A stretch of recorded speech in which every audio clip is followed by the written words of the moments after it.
बिस्मिल्लाहिर्रहमानिर्रहीम। आज का हमारा टॉपिक है नायाब और कदीम टोटके।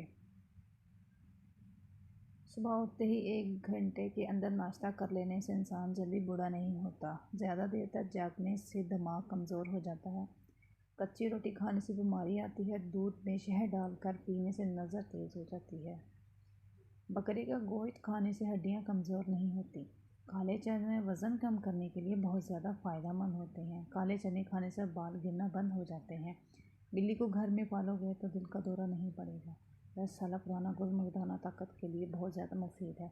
पिसी हुई हल्दी दूध में डालकर पीने से सर्दी ख़त्म हो जाती है। काले चेहरे को गोरा बनाने के लिए लीमू तिब्बत क्रीमी मिक्स करके चेहरे पर लगाएं। चेहरा दूध की तरह सफ़ेद और चमकदार हो जाएगा।